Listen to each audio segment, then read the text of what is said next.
What's going on? This is Hoppe Hour. I am your host, Ryan Hoppe, and on the phone line from the Kid Chris Show on WEBN in Cincinnati, Kid Chris is on Hoppe Hour. What's going on, man? It's an hour. No, well, hour. It's called Hoppe Hour because my last name's Hoppe, Happy Hour, but it's not actually an hour. So you're already lying to the audience.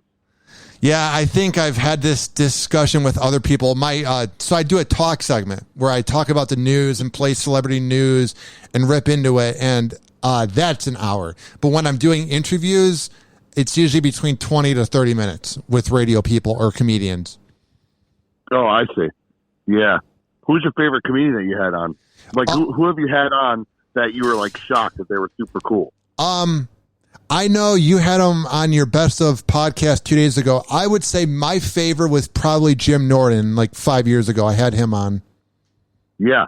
Okay. What's weird is I've probably interviewed like 40 comics. I used to like just interview all the comics that came to Side Splitters in Tampa.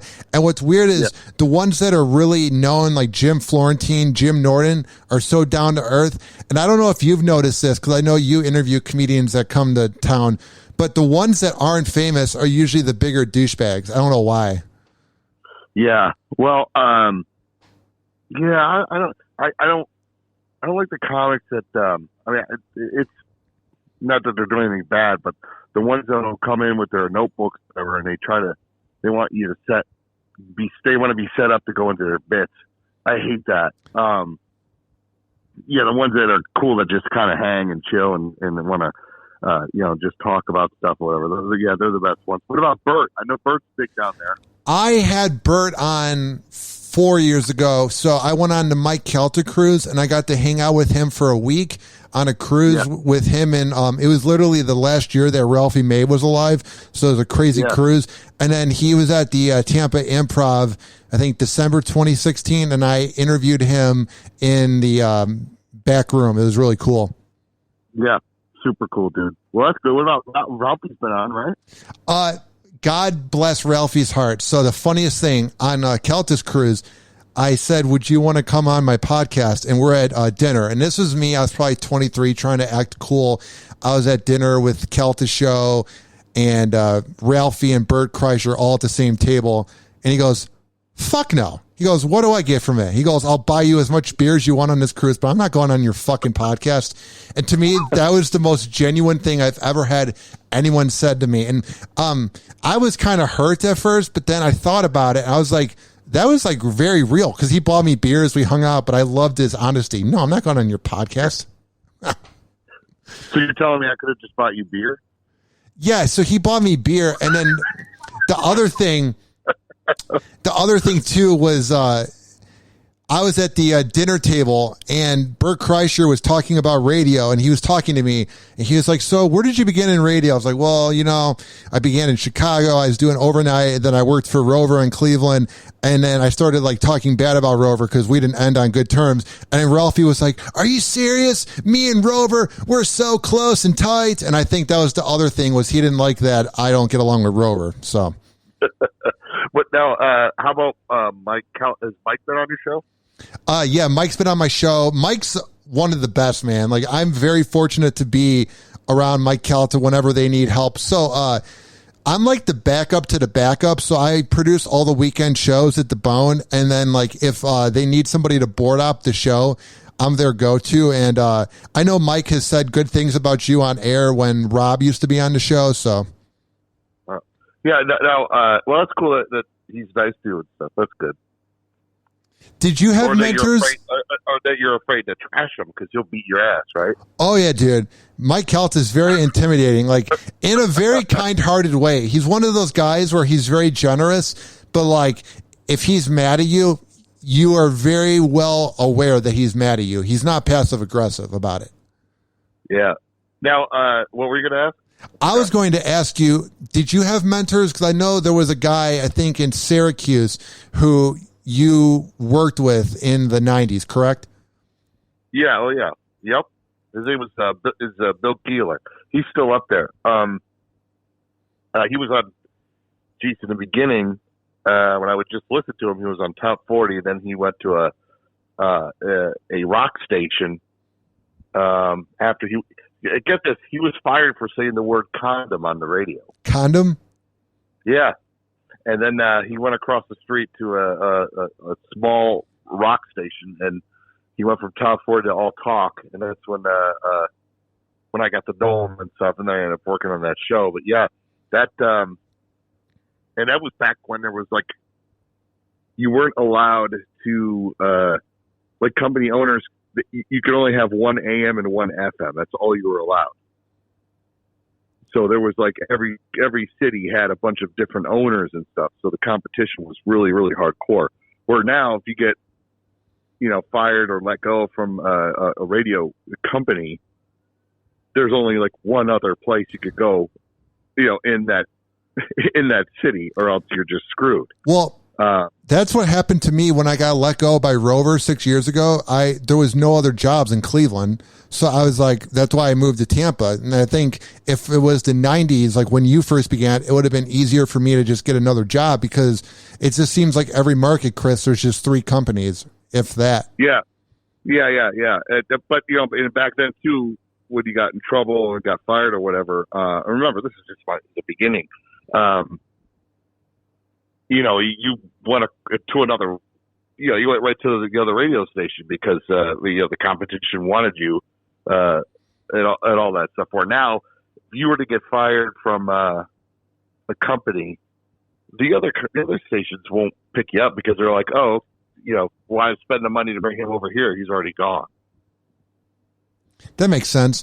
Do you think about that? If you would have began in radio around my age, does it make you like nervous thinking about what if I was a millennial? Do you ever think about that? No, and I don't get nervous about it because there's no way it could happen. True. That makes sense. I'm crazy, Chris. I overthink things. So I'll like compare myself to like the people I listen to. So it'd be like you, Kelta, Howard, and I go like, man, it'd be so cool if I began when they were like, if I could have began when you guys were beginning at my age, so like in the 90s or 80s. So that might just be me overthinking things, but I often think about that. I'm like, man, could I just have been born in 1970 so I could have began in 1995? No, I mean, but also like when I got started, I'm sure these guys will tell you the same thing. All the cats that were doing it then were saying, man, it was so much better back, when I started. So, I mean, everything's always evolving. I would still, if I was your age, you'd love it. I'd still love it. So I would try to find a way to get in, it'd be much harder, I would imagine. Cause like now, I don't know about you guys, but we're not allowed to have interns. So that's how I got in. I guess I would have to go to school for it. We have promotions, and that's how I kind of broke in. Was I got a promotions job, and then they this was 6 years ago, so this is like 2015, and they would let me like do phones on a weekend, and then I made a name for myself doing events for Kelton and that. But now with COVID, I felt bad. There's this kid that works in promotions here in Tampa, and he messaged me, and he was like saying like, can you like help me like figure out what I'm doing and that? Cause he's working in promotions, but because there's no gigs, there's nothing going on, but they're only allowing essential workers to work in like any of the rooms. So like, if I was in his position now that I was in 6 years ago, I would have no shot. So I felt bad saying to him like, yeah, once COVID ends, I can train you how to board op. Things are weird now, man. Yeah, it's a pain. But I guess like what you're saying, the way that you got in probably would have been the way that I would have got in. I would have done anything to get into the studio and to get on the air and do all that stuff. So I would have found a way to do it. But back then it was about being an intern and all that. So I guess promotions would be the new way to do it. Promotions is pretty much the intern, especially like when you're working at Hot Talk Radio, like 102.5 The Bone, where they're very much about talking about the office and rumors and gossip, where back when I first began, I was kind of a wild card and just very wild. And I was just 21 years old and young. So I was always kind of like the whipping boy, but I never gave up. And that's what helped lead me to where I am. Is a lot of other people quit the job because they didn't want to put in the hours. Because I worked 12 hours on the weekend, but I've been so okay with crap talking my way that's what's led to me being where I'm at now, is that I just didn't give up. Right. And I think that's what happens is with the like promotions and stuff, the hours and all that, it'll weed out the people who really don't have their heart into it. Now, what about like, cause I know it's a big station there in Tampa, and you're in Tampa where like girls are hot and stuff. What's that like? What's the girl situation? I got a girlfriend. Oh, you do? She's hot as hell, bro. Yeah, man, she's a lot hotter than my last one, which it doesn't matter, but she's cool as hell, bro. Like she's like she's into like cosplay and like Adult Swim and that, so she's very similar to me. And she knows about radio because some people in her family worked in radio like 40 years ago, so she gets it. So she's awesome, bro. How is she older than you? No, she's 4 years younger than me. Yeah, how'd you meet her? So I was talking to Kelta on air about being single and whatnot, and I was just like, it's kind of boring because I'd been single for 2.5 years at that point in September.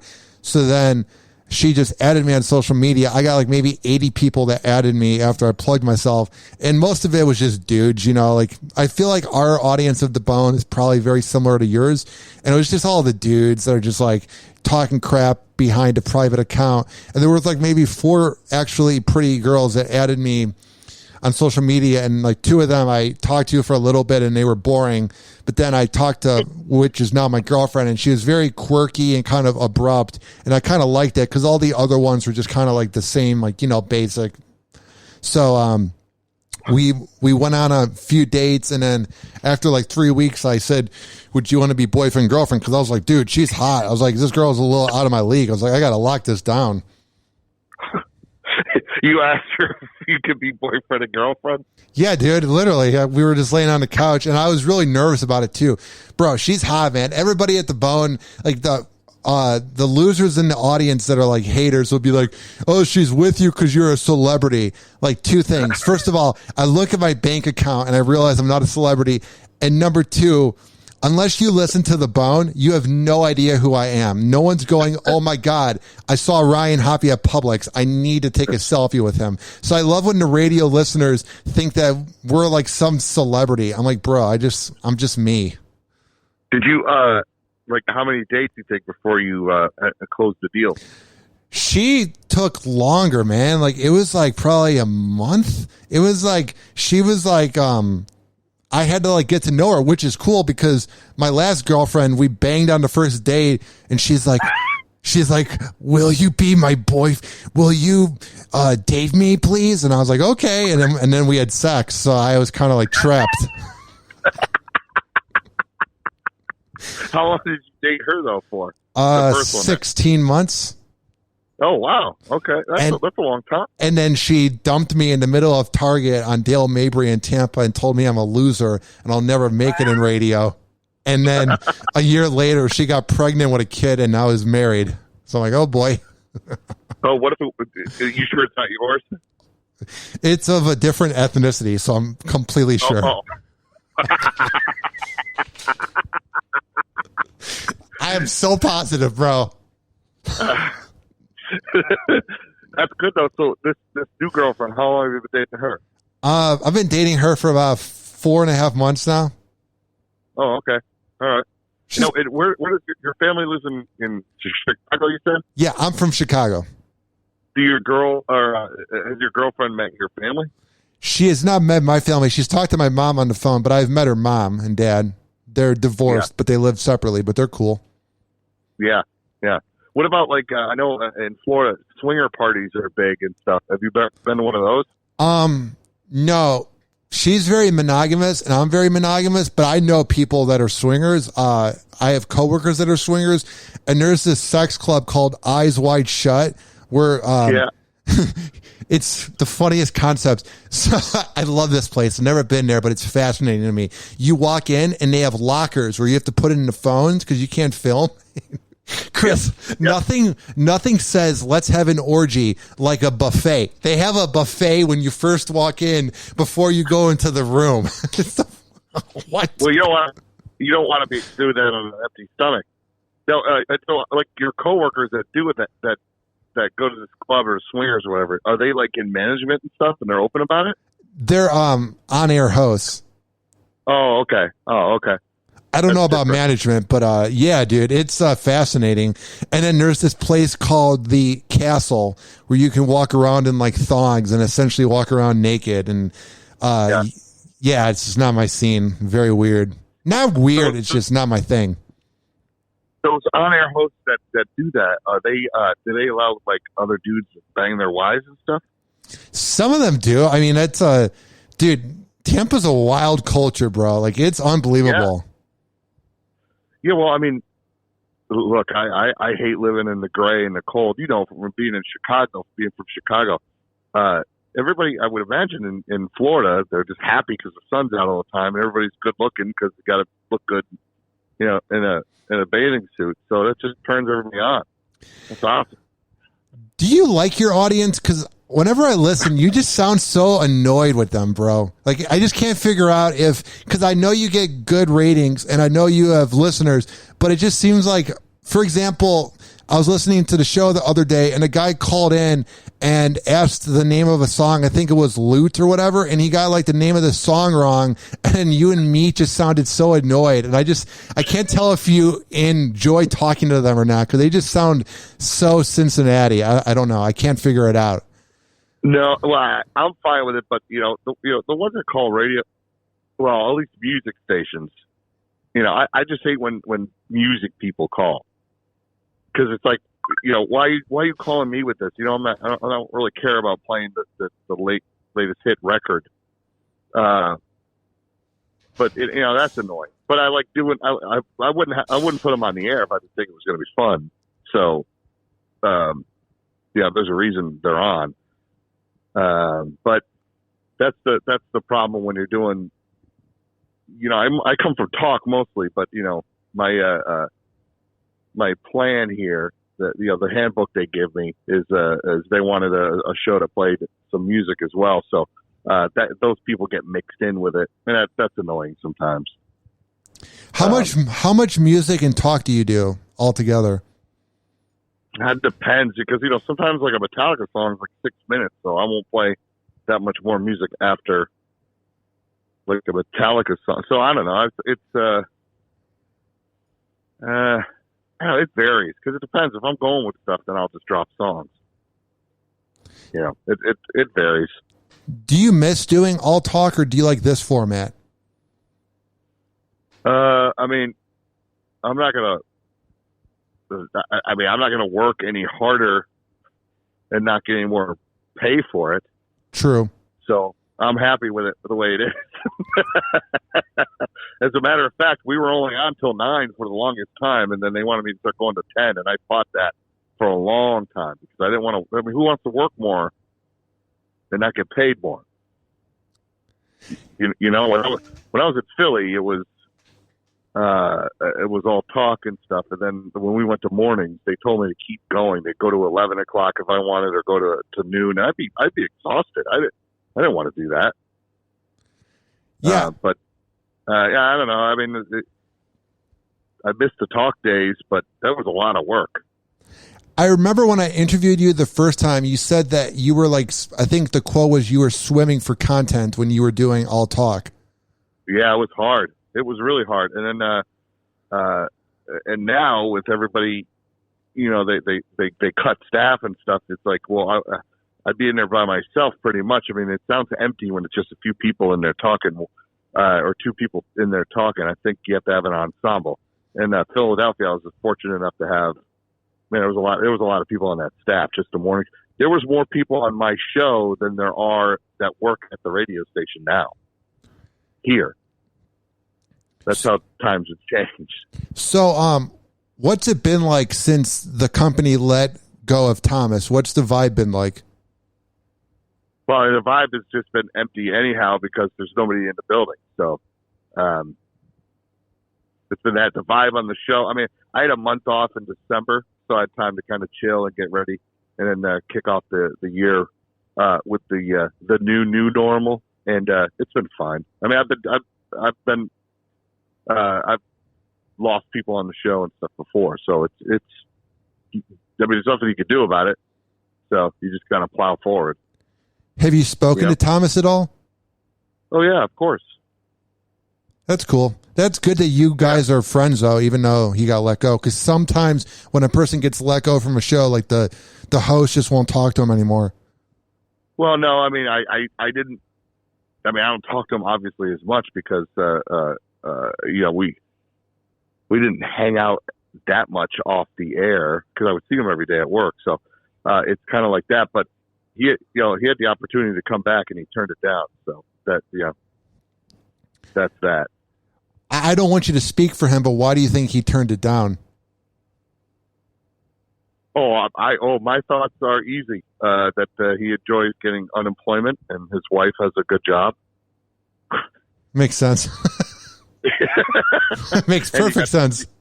Yeah, and you got the I would imagine there's severance. I don't know what his contract was. So think about that: severance, unemployment, and they're going to probably extend that because of Corona. Then they get stimulus packages coming. So that's free money.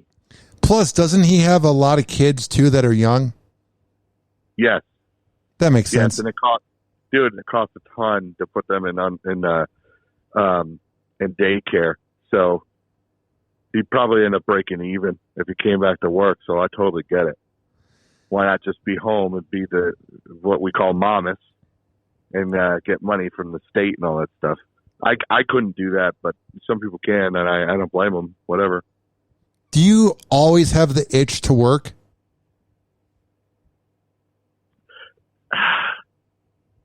Well, what's work? Well, like if you were let go by iHeart and then you were in a position like Thomas where they said, do you want to come back? Would you come back? I would, yes. Where does that come from? Is that just you wanting to be on the radio? Is that you not wanting to lay around the house? But probably, well, it's not about radio. It's about, doing a show or maybe, I guess it is radio, but and I can't sit around. I mean, I've done that before and it's fun for a minute, but you don't know, it's going to end. Like your unemployment and all that stuff runs out. So it's like, well, I got to get to work. Because the longer you sit out, you become, your worth is gone.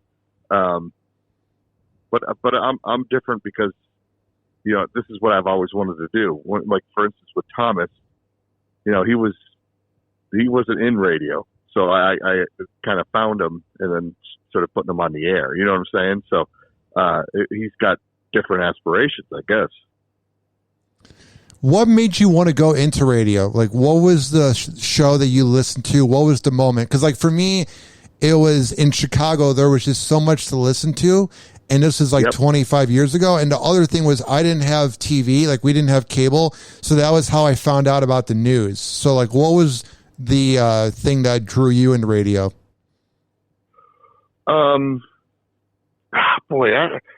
I've always enjoyed like ball breaking and stuff. And my friends and my friends from high school I'm still tight with. And it's cool because they really, all of my career, actually, most of it has been outside of town. I'm from Syracuse. So, they don't really understand what I do, but I'm the same because I'm still a ball breaker. They're still ball breakers. And I love that. And, we would make, prank phone calls, all the childish shit. And then I would hear guys doing that on the radio. Like I said, that guy Keeler used to do that every day where he was on Top 40. He'd do it at 7:35 and 9:35. And I would hear the prank calls and I thought that was hilarious. And then when he went over to talk, it was a ball breaking show. And, some sports shows were kind of like that on AM and I would listen to it. And then, Letterman, I was a big fan of it. And, like that's when the boom of the real shitty talk shows started to happen and stuff. So I liked all that chaos, like Morton Downey Jr., his TV show. So I mean, things like that, the trash, and I like that kind of stuff. And I thought, man, I could do that. And that's when I became an intern on his show, and then ultimately became a part of that show, and then moved on from there. But yeah, that was it. I just heard a lot of me and all these different things. I thought I could do that. And every show that I've been a part of or whatever, I would be like, I have my own ideas for how I would do certain things. So I would just kind of develop my own show in my head while I was working for others. How did you become friends with Howard? Howard Stern? Yes. He was a big fan of mine, and I taught him how to do radio. No.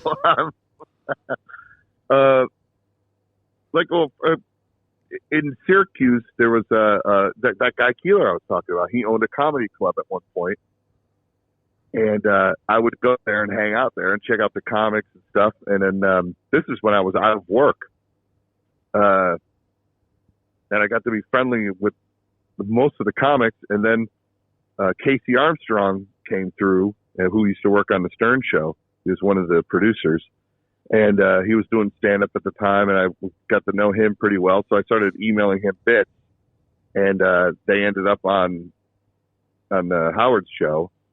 And then, at one point, Stuttering John was leaving the show at the time, and they hit me up about coming to work on that show, but to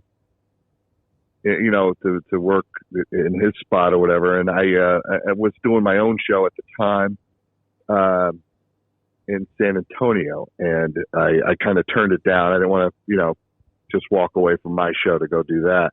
And I guess Howard at the time thought that was cool, that I was, still doing stuff for them and doing stuff for my own show. And then at one point, we just started emailing back and forth and talking on the phone, and that was that.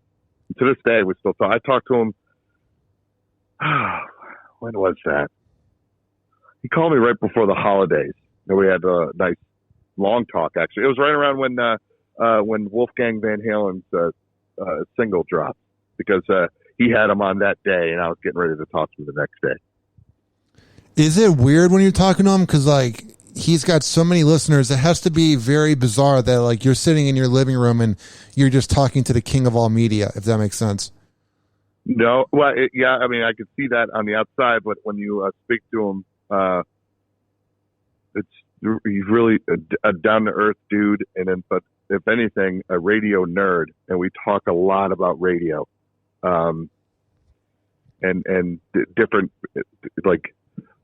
owners he would work for or whatever, or different funny promotions that he had to do when he was coming up and stuff, and just he loves radio, and it's cool that he is so gigantic and in a whole different stratosphere, but he's still a radio guy. I think that's the appeal. And also, a lot of stuff that we talk about recently is more of bands or comics and stuff that are inspirations. I mean, that was some stuff we were talking about for a while, and then he ended up mentioning it on the radio. But it's we have that same psyche as far as guys and how do you get to a certain point in a bit or a song, and then him and I started exchanging different things that got that help us get inspired. It's kind of nerdy stuff, but yeah, we were going back and forth with that kind of stuff off the air, and in private conversations, and it was kind of fun to do because I like to hear what different guys do to get themselves in a zone to create, and we had a good thing going back and forth for a while about that. But that's geeky, nerdy stuff. Are you proud of what you've done in radio? Are you able to look back and appreciate it?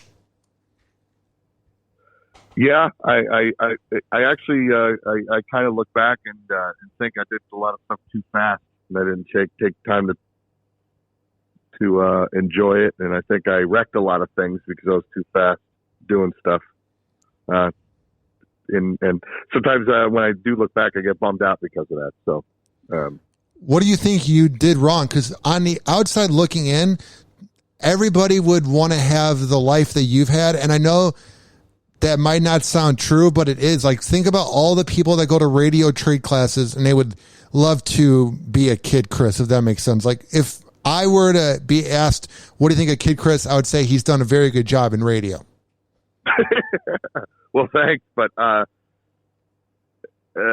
think like in Philadelphia, when I went to mornings, it was probably one of the biggest mistakes I ever made, because I did it for the money instead of doing it because I thought it was a good move.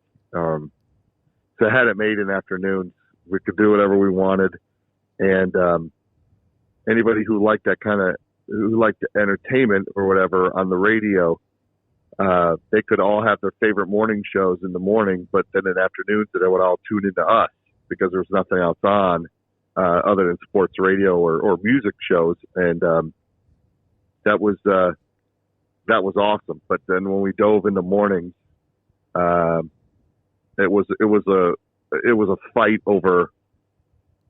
It was a fight, and there was a lot of other shows there that were established, and we were just kind of coming in and doing stuff that I didn't want to be doing, but like we were, our marching orders were kind of like to start a war, to get into fights and stuff and all that. And I think the audience was like, I don't know. And I did it for, like I said, I sold out for the money, and it wasn't as fun. And I should have said no, but whatever. You live, you learn. What was the weirdest town you worked in? Oh, Portland, Oregon. It was horrible. Why? Just because, I don't know. Just they work so hard to not be like everybody else. You know what I mean? It's like, I bet there's people there that are mad that they have to breathe air because other people breathe air. It's like, well, we should be able to breathe sand. They're just horrible.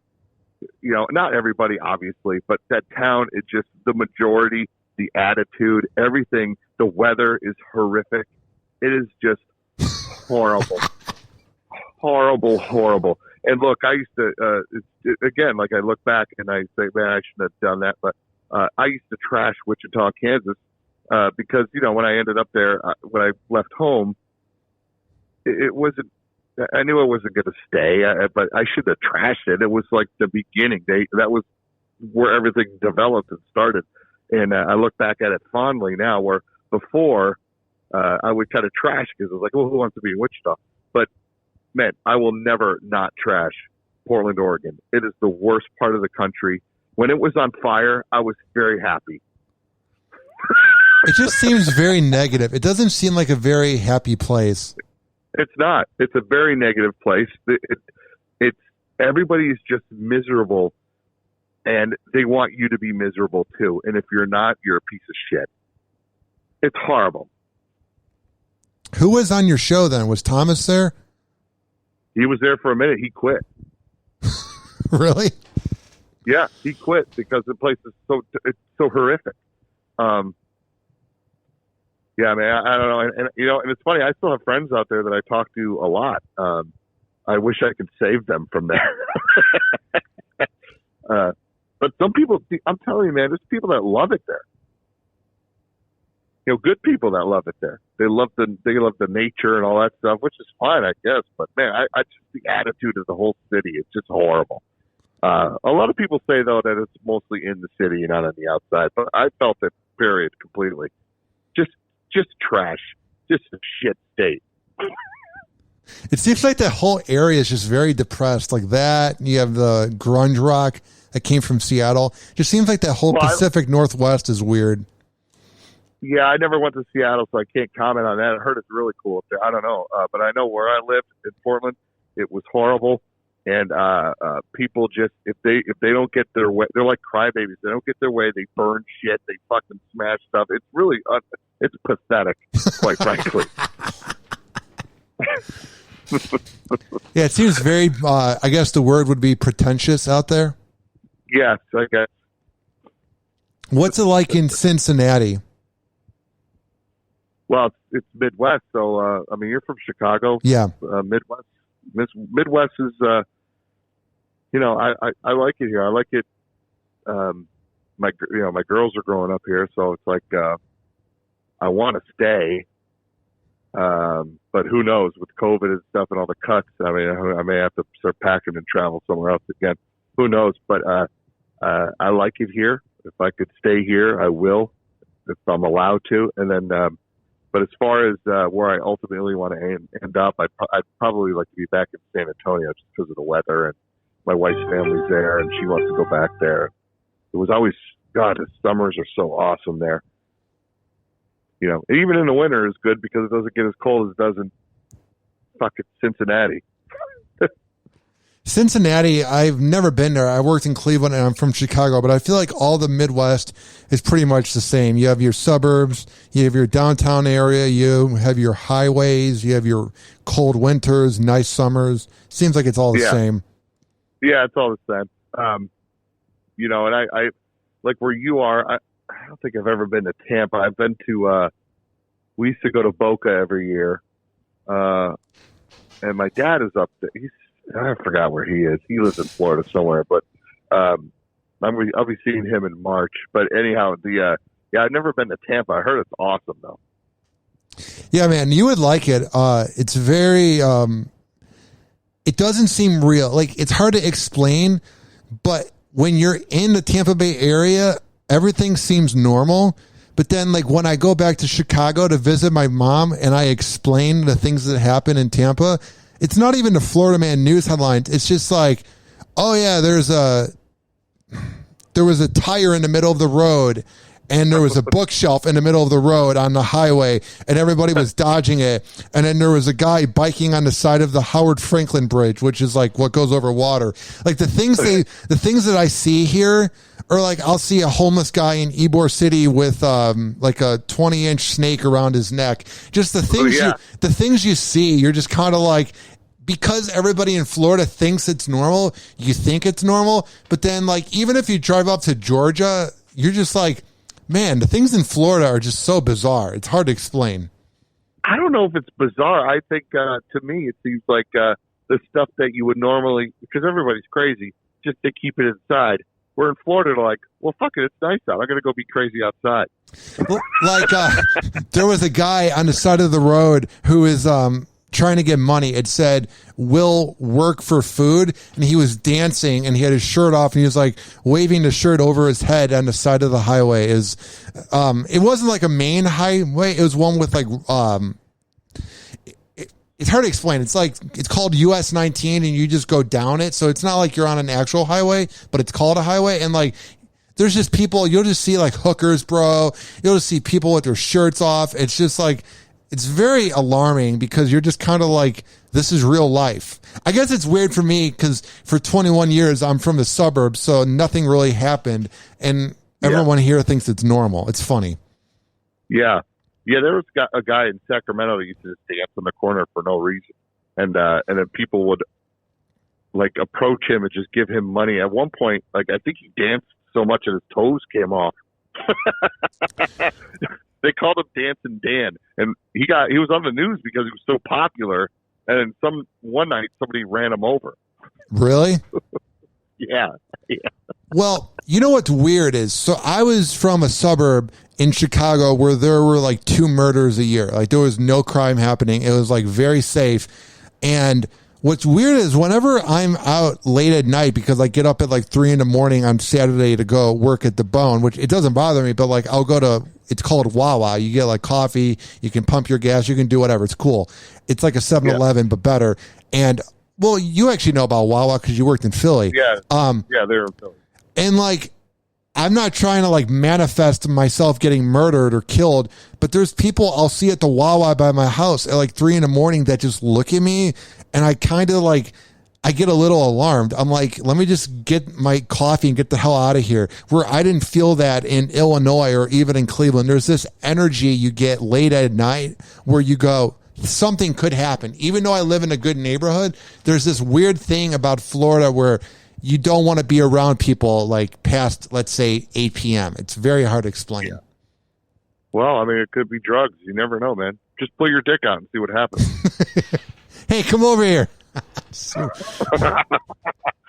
I see on LinkedIn, I see you put up videos of yourself, but you're in the studio. Yeah. Is that you recording your podcast, or are you on air? I'm on air. My boss, who's a promotions director, has a Saturday afternoon show. So he's letting me do like 5 minutes of my Hoppe Hour rants. So that's been going well. Oh, I see. Oh, okay. So he gives you like on his show, he gives you like your own like your own corner. Yeah, and then the cool part is I didn't realize how cool it was until I had people that worked in like, I don't know, Fargo or whatever that I'm friends with on Facebook. Like all the like radio people that friend request everybody in radio. It's hard to explain. I think you might know. Like there's people that like you'll have like 400 mutual friends with that like know, and it's like those people in Fargo that do like the afternoon drive and they talk for 6 seconds and I had like 4 messages where they're like, that is so cool that you got to do 5 minutes in a PPM market. And I never thought about it like that. I was like, it is pretty cool. Now, do you archive those segments and make a podcast of like all of them? Yeah, okay, good. It's all on YouTube. I'm trying to make a resume out of it. I was actually just talking to my program director before I talked to you, and he was saying this year he wants me to do a lot of things for the Bone to like build my resume, and he was kind of inspiring me with some ideas of things that I hadn't thought about, because on the weekend, because it's not a part of a day part, you can kind of try more things. Yeah, of course. Who is your program director there? His name's John Brennan. He used to be he got his big break by producing Calta's show when Calta did afternoons, and now he's our program director. Okay, that's cool. Now, before I let you go, I want to ask you, what is your advice for people that either want to go into radio or for people that want to make it even bigger in radio? Because what I've noticed you're doing is I notice you're growing your social media brand. Like I can see you post a lot more on LinkedIn and I like it. I feel like you weren't doing that as much a year ago. I feel like you see that social media is the future. And I could be wrong about that, but I just pick up this vibe, the way you organize everything, like the way you begin your podcast by talking about, you can catch me here and here. It just seems like you're very organized now. Well, I mean, like the LinkedIn I did because, well, that's more industry social media, so that's more work-related stuff. And I don't know how much this could happen down the road, but eventually I want to come off the air and then just work with talent like yourself. I would like, I mean, I don't want to use the word consultant, but there's all these consultants that are out there that are good. Some are good, some are bad, but they're all dudes that either just were programmers or had a show, but it was a show years ago and it was different back then or whatever. I don't know. But I somehow got to figure out a way where I'm the consultant that the actual talent want to talk to, because I've been through the ringer. I've been fired. I've moved everywhere. I've done all that stuff, so I can answer the questions instead of some consultant that's there now that could go, well, the quarter hour, you need to hit this, you need to hit that. I understand all that, and I can talk all that stuff, but also more of a psychology thing where I know what talent is going through on certain things when they got writer's block, they feel that they're stuck in a bubble, like they don't know, well, am I stuck here? Am I going to be doing this? Am I going to be able to grow? I know the feelings that like talent's going through, and that's kind of like what I want to do. But, a talent, would a talent hire me? I don't know. A company would, but I would imagine that a lot of these companies are like, well, we're not going to hire me to help with the show, because then then the program director will start sweating his job. You know what I mean? When in reality, I want nothing to do with the program director job or anything like that. I just want to work with talent, I guess. That would be it. That's what I use LinkedIn for. And as far as the other stuff, social media and all that, it's like Twitter and Facebook. I enjoy doing that. Instagram. I think I like that because I know it's part of the job, but it's more where I can kind of chill. And if I'm just watching, like for instance, over the weekend, I was watching a lot of football. During the commercial breaks, I'd go online and I'll answer people back on Twitter and all that stuff, where I could just be sitting there watching TV and do that. So it's kind of like I'm still working. I don't like the feeling of, oh, it's the weekend, Kid Chris disappears, and I can't get him until Monday morning. You know what I mean? I want to keep that connection all the time. So I use the social media for that. And also, it is true, like one day I could come into work and it could go, look, we don't have the money anymore. You got to go. And then I'm gone. So I need the social media to survive after that. You know what I'm saying? That makes perfect sense. I notice that you're definitely planning ahead is the energy I pick up from what you post on social media. Yeah. Yeah. And also, like I said, I enjoy talking to talent. That's why, when you hit me up about doing your show, I like doing that.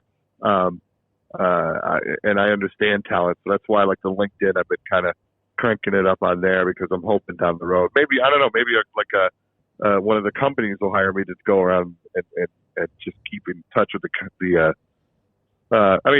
you probably get along with your program director because he comes from the talent world where a lot of guys don't get that. A lot of shows, their program directors or even their operations managers come from sales, and they don't understand. They come from the business world where they don't understand the talent. They don't understand how we're fucking maniacs, and we're very self-destructive, very self-conscious. Just we're out of our mind. Oh yeah. So they don't know how to deal with the fact that we're just crazy. You know what I mean? Yeah, crazy, and also there's a reason. There's self-esteem issues. We have to sit in a room by ourselves and talk on a microphone, and it takes a special person to do that, and that special it's a special DNA, and I understand that. And I think some of these other guys, they know more formatics than they do the talent. So I think I would be able to work with that side more. But that's down the road once I decide to come off the radio, or they decide actually. So who knows? Where can people find your work online, and how can they listen to your show? Oh, the same as anybody. iTunes, probably the best way. Just type in Kid Chris with 2 Ds, or same thing on Instagram, Facebook, and Twitter. So that's that. I like to do. I do bonus stuff on Twitter and Instagram and all that you won't hear on the radio show. I'm just constantly doing stuff. It's fun though. It's cool. And I try to respond to everybody. I try. Well, you do a very good job of it, because I'm not a fan of when radio people are too cool for their audience. I get if you can't respond to everybody, but I do not respect the radio people that have that massive audience and they don't reply to anybody. It's like, what are you doing? Yeah, I'll reply if it's something that I'm interested in replying, and if they have a question. But if people are just stupid, I will block. I block like a motherfucker. Me too, bro. I block. I ban. I do all that shit. Someone's just like, hey, what the fuck? What do why do you play Creed this morning? It's like, dude, if you don't get it, get fucking bent. And so I'll just block them. I don't care. My block list is so long, dude. I have the longest block list ever. Yeah, I love it. I love it. People will be like, well, what? And then they'll complain to other guys in the show going, hey, man, can you tell them I'm sorry and don't unblock me? Dude. I don't care. And then have you ever had them come up to you at an event and they're like, I'm Edgelord123 on Twitter, and I think I may have said someone that offended you. Can you unblock me? No, because I live in Cincinnati. Most of the people I block are in Philly because they're bitching that I'm not in Philly anymore and all that stuff, and they're just ridiculous about shit. Like, hey, you should just quit there and come back. So come back to what? So when they're really ridiculous, I just block them, and I love it. I do. I love it because they're the biggest babies. The biggest ball breakers come from like the Philadelphia area. They think they're cool and they're tough or whatever, and then when you block them on a social media account, they turn into girls. Oh man, Philly's a weird town. I've never been there, but everybody I've ever met from there is just so aggressive. I'm like, what's wrong with you? They're aggressive until you shoot back, and then they whine. Really? 100%. That's funny. Yeah. My friend's friend, I met him, and he was acting all tough, and he was from Philly, and then he got really drunk, and then he's talking about his marriage problems. I'm like, oh, you're not so tough now, huh? Exactly. That's exactly it.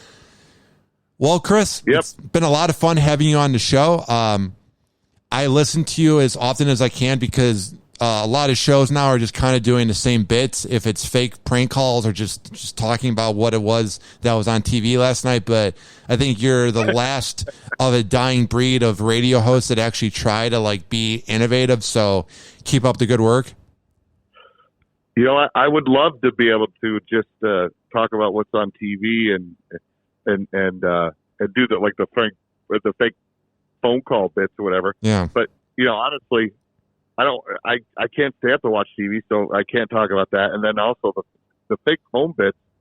To me, it just seems like more work to try to produce those than I actually just call somebody and fuck with them. And then you have to act. And the fact that you have to go to events and people ask, are those real? And then you have to lie to your audience face and go, yeah, it's totally real. We totally talked to Timmy who got cheated on and he had a perfect phone line at 7 a.m. Yeah. No, we try to talk about that and expose it, but it's funny how many people, especially women, they just go, I don't care. It's so funny. It's like, okay, well, whatever you're into. Look, I watch pro wrestling, so people say the same shit. Yeah, I guess you could say that. And it's kind of like The Bachelor. Like, if you like I don't like The Bachelor, but it seems like it's that same audience that just wants to believe that it's real. Yeah, my wife watches that, and I watch it for different reasons. Because she watches it because she's interested in the girls, in what they pick and all that stuff. I'm interested in more of how fucking psycho these girls are. They're crazy. How they produce it, which is just, it's basically them... like that show, they basically feed these girls alcohol. It's no different than spiking a girl's drink in public. I mean, that's really what it is. They just feed these girls alcohol and just let them fight for. It's cockfighting. It's legal cockfighting. They have them get drunk and fight each other for some dude. And then the marriage never works out. It would never work. There's that one couple that's still together. Yeah, the original. It was the original couple. That was but now, but it'll never be as good as when they did Flavor of Love or Rock of Love. Those were the good ones. But these girls, it's like a squeaky clean version of trash. It's awesome. They're all psycho, and it's so good. I love that shit. That one Hannah Brown girl is like having a hard time dating people. I'm like, yeah, because you literally exposed your whole sex life on ABC TV. Like, yeah. Yeah, right. Yeah, and the one girl, the hottest one is like, she's like deaf. That's right up your alley, bro. All that nonsense. Dude, man. I appreciate you hitting me up, and good luck with everything. Awesome. Thank you, Chris. Yep. All right, dude. See you, bro.